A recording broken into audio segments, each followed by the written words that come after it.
Hey everyone, it's Austin, and I am the owner of Etsy and eBay shop Ardent Orchids. And today I want to show you how to water orchids in moss, because watering orchids in moss can be a bit confusing, and it's the number one way to kill an orchid by overwatering and causing root rot. So today I want to clarify some things and show you how I water in moss and hopefully make it easier for you to understand. So the first thing is, moss is not really a killer of orchids. It's actually really good for orchids, but it's also very easy to overwater and get watering wrong with moss because it is super moisture retentive. So I have a couple examples here of different kinds of moss. There's Chilean moss, which is from Chile, and it's a lower grade moss compared to New Zealand sphagnum moss. So I'll hold up these two. And on the right here is New Zealand sphagnum moss, this one right here.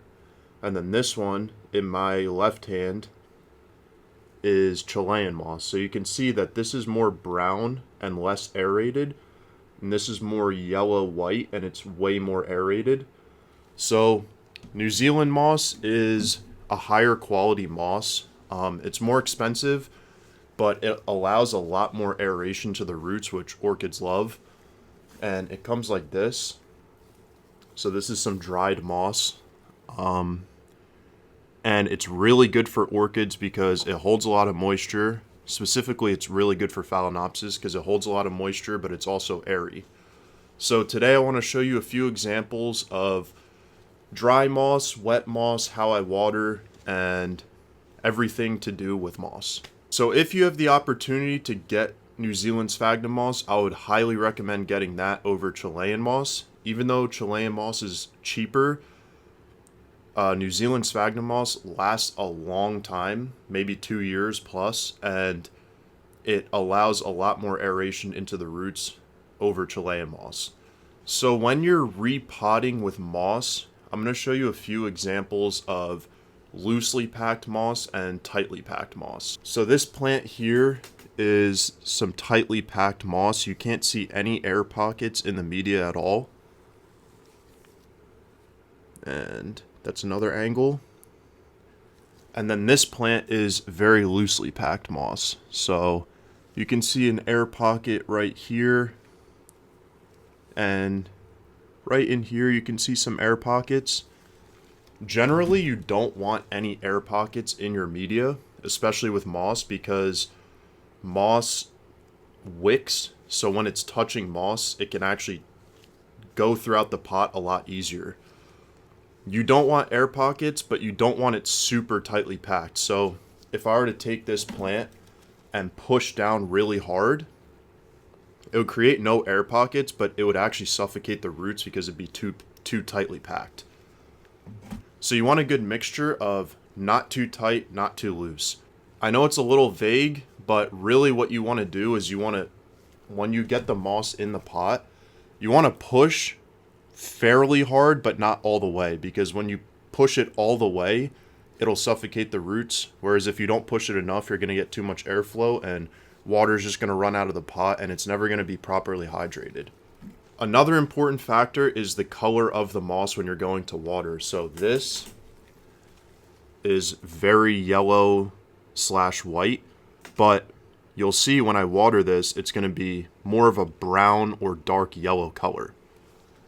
Whereas this right here, it's approaching full dryness, but if you see the roots right in here, they're actually still green, but this is a perfect time to water because it's not fully dry yet, but it's approaching dryness. Because Phalaenopsis like it a little bit moist rather than fully dry, you want to water moss when it's approaching dryness. Another thing you can go by is the color of the roots. So in this pot, you can see that the roots are green, whereas in this pot, you can see that the roots are silvery white.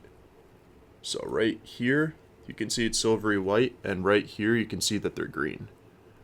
When they're silvery white, your plant needs a drink, and When they're green, they most likely can go a few more days without water. Another thing is the pot will be super light when it's ready to be watered. So like there's virtually no weight to the pot at all. Whereas this, it's a little heavy, but because it's approaching dryness, I'm gonna water it anyway. Now, if this plant was in super tightly packed moss and the roots were green, I wouldn't water this because super tightly packed moss holds a lot more water than loosely packed moss. So that's why in the beginning of the video, I was saying you want a good medium between tightly packed and super lightly packed. When your plant is super hydrated, the pot will be really heavy, versus when your plant is dehydrated and needs water, it'll be very light. So now let's talk about how much water you should give each plant. I'm going to show you exactly how I water. So I'll take this plant, which is super dry, and put it in here. Then I'm going to use a turkey baster to water this one to show you. And I'm going to give this plant about 2 ounces of water. So in the turkey baster, there's 1.5 ounces. I'm just going to water all around the plant like this.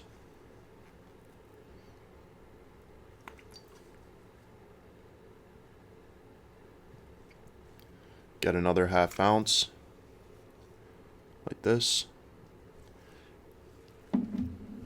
And you'll see that it will go from white to a nice brownish color like this. We'll give it a few minutes to absorb all the water, and then I'll show you exactly what the moss will look like when it's dry compared to wet.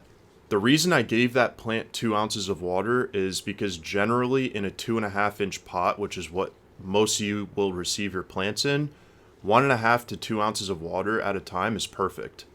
Whereas for this one, this is in a 3.5-inch pot. This can take about 3 to 3.5 ounces of water. Now, because I know that this plant in 2 or 3 days will be completely dry, I'm going to water it now. And the reason is you can see that the roots are green, but they're starting to turn a silver color right down here and right here. So for this plant, I'm going to give it 3 ounces of water. Again, I'm going to use my turkey baster and just water it all the way around the plant. That's 1.5. Now let's do the 3.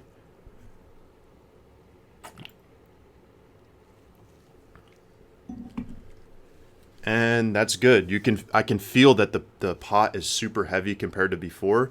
That's good enough. This plant has been sitting for about 2 minutes, and you can already see the difference from the beginning of the video. The moss is now brown and the pot is heavy. The roots are nice and green. That's exactly what you're looking for. So, in short, you want to water when the plant is approaching dryness, but not fully dry. And I'll also water this one. This is the one that's approaching dryness, and the roots are still a little bit green, but they're turning silver right up here. So we're going to give this one 2 ounces of water as well. Because it's in a 2.5-inch pot, 2 ounces of water will be perfect. So I'm just going to take this, water all the way around the pot.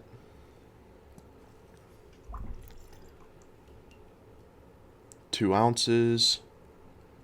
And we'll wait and come back in a minute or two, and you'll see the difference in the moss. So when should you use moss? Moss is really good at promoting root growth. So if your plant is lacking roots, I would definitely recommend using moss, but in a very small pot, because moss can stay really wet for long periods if the plant doesn't have a lot of roots. When you first repot in moss, the moss is going to hold barely any water because it'll dry out way faster, rather than after a few months it'll hold a lot more water, which is good because when you first repot a plant, you don't want the plant to be always constantly wet. So the new moss will allow the plant to dry out but not stay too dry or too wet, which is really good. Now let's talk fertilizer. Fertilizing in moss can be a bit tricky because moss holds a lot of nutrients compared to bark. So, me personally, I use a half dose of MSU fertilizer, and I fertilize the plants every third watering to fourth watering depending on the season. The reason you don't want to over fertilize is because when roots are emerging from the stem of the plant like this right here, you can see this green root right here. When that touches highly saturated nutrients into the moss, it can actually burn the root tip, and that root will take either a really long time to grow, it could never grow again, or it'll branch. But you don't want that. So generally, I would say you should fertilize at a quarter strength or half strength at least every 2 to 4 waterings. But again, that depends on the humidity and how many roots the plant has and all of that. So if you stick to every third or fourth watering with fertilizer, you should have no problems, and that'll really help the plant a lot. So just to recap on the fertilizer, I would fertilize every 3 to 4 waterings at a quarter or half strength, and only water when the plant is approaching dryness or fully dry. So I'll give you an example. When you're growing under grow lights, I like to keep the plants a little bit more moist rather than fully drying out. But if you're growing in a windowsill, I think letting the plant dry is actually very beneficial to the plant. So I would only water moss when it's fully dry when you're growing in a windowsill, versus when you're growing under grow lights, I would keep it a little bit more moist. When you first repot a plant into moss, you don't want to fertilize right away because the plant's going to be stressed, and any stress that that plant has, you want to just give it pure water. I wouldn't recommend giving nutrients to the plant for at least 2 to 4 weeks when you see new growth emerging. Or if the plant already has growing root tips, you can wait about a week. So moss is very beneficial to Phalaenopsis orchids, and you want to use it when the plant is either lacking roots, or you want a moisture retentive media that isn't going to dry out super fast like bark. But it's not super beginner friendly, so if you're a beginner, I wouldn't recommend using moss until you've had experience with wet-dry cycles with bark, which I'll cover in another video. But moss can be very good, but it can also have drawbacks because it stays wet, it holds a lot of nutrients, and if you're not super experienced with Phalaenopsis, it might not be the best way to start. Now let's talk about why moss stays wet for so long. The number one reason is you need very good airflow when plants are growing in moss. Number two, you need a lot of heat. And number three, you need good light. If you have those three things, moss is amazing. If you don't have those three things and you're growing in a windowsill with low airflow, low heat, and low light, I would not recommend using moss. If you have a setup where you're using grow lights, a fan, and it's high heat, I would recommend using moss. So anyway, I think that pretty much covers everything about moss, watering, fertilizing, when to use moss, when not to use moss. And if you have any questions at all, just leave it in the comment section below. I'm happy to answer any questions, and I'll be back with another video soon. Until then, guys, see you later.